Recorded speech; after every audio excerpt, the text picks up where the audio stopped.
حضرت یونس علیہ السلام کا ذکر قرآن مجید کی 6 صورتوں میں آیا ہے۔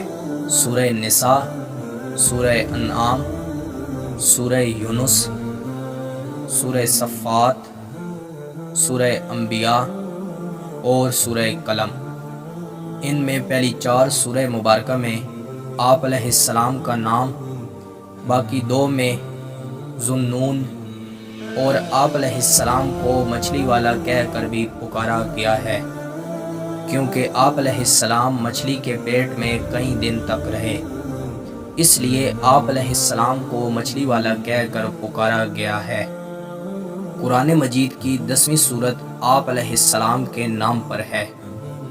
حضرت یونس علیہ السلام حضرت ہود علیہ السلام کی نسل میں سے تھے۔ آپ عراق کے ایک شہر نینوا میں پیدا ہوئے۔ آپ علیہ السلام کا شہر جو اس زمانے میں عروج پر تھا، اور وہاں قوم سمود آباد تھی، اور اس شہر کی آبادی 1 لاکھ سے بھی زیادہ تھی۔ آپ علیہ السلام کی عمر 28 سال تھی جب اللہ تعالیٰ نے ان کو اپنی قوم کی طرف نبی بنا کر بھیجا۔ آپ علیہ السلام کی قوم بت پرستی کا شکار تھی۔ آپ ایک عرصہ تک بت پرستی سے روکتے رہے، مگر قوم کے لوگوں نے آپ علیہ السلام کی دعوت کو قبول کرنے سے صاف صاف انکار کر دیا۔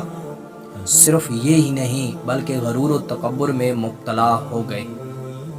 آپ علیہ السلام کی قوم آپ کی دعوت کا مذاق اڑایا کرتی تھی۔ ایک دن اللہ تعالیٰ نے یونس علیہ السلام کو بتا دیا کہ اپنی قوم کو حکم دیں کہ 3 دن کے اندر اندر ان پر عذاب الہی آئے گا۔ آپ علیہ السلام نے اپنی قوم کے سامنے یہ اعلان کر دیا۔ قوم کے لوگ آپس میں بات کرنے لگے اور کہنے لگے کہ یونس علیہ السلام نے کبھی جھوٹ نہیں بولا، اور کہا کہ ان کی بات کو نظر انداز نہیں کرنا چاہیے، اور یہ بھی کہا کہ اگر یونس یہاں رہے تو عذاب نہیں آئے گا، اور اگر یونس یہاں نہیں رہے تو سمجھ لینا عذاب ضرور آئے گا۔ حضرت یونس علیہ السلام رات کو بستی سے نکل گئے کہ عذاب اب آنے والا ہے، اب کوئی نہیں بچے گا۔ صبح ہوئی تو عذاب آنے لگا۔ وہ لوگ کہنے لگے اب کوئی نہیں بچے گا۔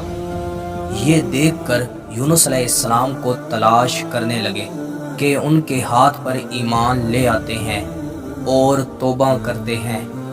جب انہوں نے یونس علیہ السلام کو نہیں پایا تو استغفار کرنے لگے۔ اپنے گھروں سے نکل کر ایک میدان پر جمع ہو گئے۔ اللہ تعالیٰ نے ان کی توبہ قبول فرمائی اور انہیں عذاب سے بچا لیا۔ وہاں حضرت یونس علیہ السلام اس انتظار میں تھے کہ وہاں اس بستی میں عذاب نازل ہوگا۔ ان کا توبہ اور استغفار ان کو معلوم نہ ہوا، لیکن جب عذاب نہ آیا تو یونس علیہ السلام کو فکر ہوئی کہ عذاب تو 3 دن کے اندر ہی آنا تھا۔ آپ علیہ السلام اس شہر سے روانہ ہوئے اور بحر روم کے کنارے پہنچے۔ وہاں آپ علیہ السلام ایک کشتی پر سوار ہوئے۔ جب کشتی روانہ ہوئی، جب سمندر کے درمیان پہنچی تو رک گئی، کسی صورت آگے پیچھے نہیں ہوئی۔ کشتی والوں نے اعلان کیا کہ جب کشتی میں کوئی آقا کی اجازت کے بغیر سوار ہوتا ہے تو ان کا یہی حال ہوتا ہے۔ ایسے آدمی کو چاہیے کہ وہ خود کو ظاہر کر دے اور اس کی وجہ سے ہم سب پر مصیبت نہ آئے۔ اس پر حضرت یونس علیہ السلام بول اٹھے کہ وہ بھاگا ہوا غلام میں ہی ہوں۔ آپ علیہ السلام نے فرمایا مجھے دریا میں ڈال دو تاہم سب اس عذاب سے بچ جاؤ گے، مگر کشتی والے سب اس پر تیار نہ ہوئے، بلکہ انہوں نے قرعہ اندازی کی، جس کا نام ظاہر ہوا اس کو دریا میں ڈالا جائے گا، لیکن اس میں بھی آپ علیہ السلام کا نام آیا۔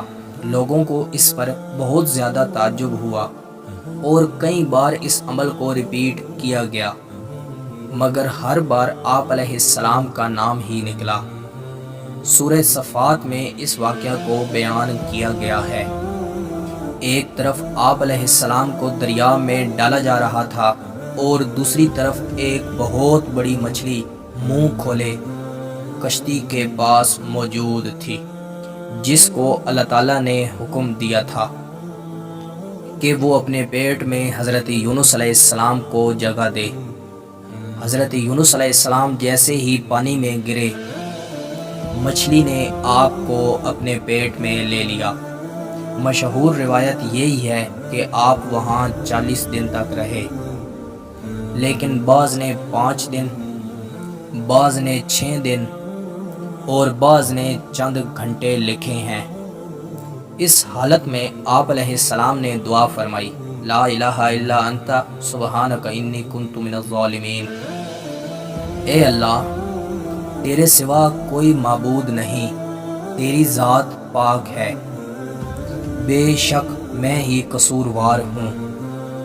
اللہ تعالیٰ نے ان کی یہ دعا قبول فرمائی اور مچھلی نے آپ علیہ السلام کو بالکل ٹھیک حالت میں دریا کے کنارے ڈال دیا۔ مچھلی کے پیٹ کی گرمی کی وجہ سے آپ علیہ السلام کے جسم پر کوئی بال نہیں رہا۔ اللہ تعالیٰ نے ان کے قریب ایک درخت اگا دیا جو آپ علیہ السلام کے لیے راحت کا سبب بنا، اور اللہ تعالیٰ کے حکم سے ایک جنگلی بکری آپ علیہ السلام کے پاس آ کر کھڑی ہو جاتی تھی اور آپ علیہ السلام اس کا دودھ پی لیتے تھے۔ پھر آپ علیہ السلام ٹھیک ہوئے اور آپ اپنی قوم کے پاس تشریف لے گئے۔ پھر سب لوگ محبت اور شفقت کے ساتھ پیش آئے اور آپ علیہ السلام پر ایمان بھی لائے۔ آپ علیہ السلام کی بقیہ زندگی یہیں پر ہی بسر ہوئی اور آپ علیہ السلام کا انتقال بھی یہیں ہوا، اور آپ علیہ السلام کی قبر بھی یہیں موجود ہے، جو نینوا کی تباہی کے بعد نامعلوم ہو سکی۔ اس قصہ میں ہمیں یہ سبق ملتا ہے کہ کسی صورت بھی اللہ تعالیٰ کی رحمت سے مایوس نہیں ہونا چاہیے۔ ہدایت تو بس اللہ ہی کی طرف سے ہے۔ میں امید کرتا ہوں کہ آپ کو یہ ویڈیو پسند آئی ہوگی۔ مزید ایسی ویڈیو دیکھنے کے لیے ہماری YouTube چینل کا وزٹ کریں، دوستوں کے ساتھ شیئر کریں، کومنٹس میں اپنی رائے کا اظہار ضرور دیں۔ ملتے ہیں انشاءاللہ اگلی ویڈیو میں۔ اللہ حافظ۔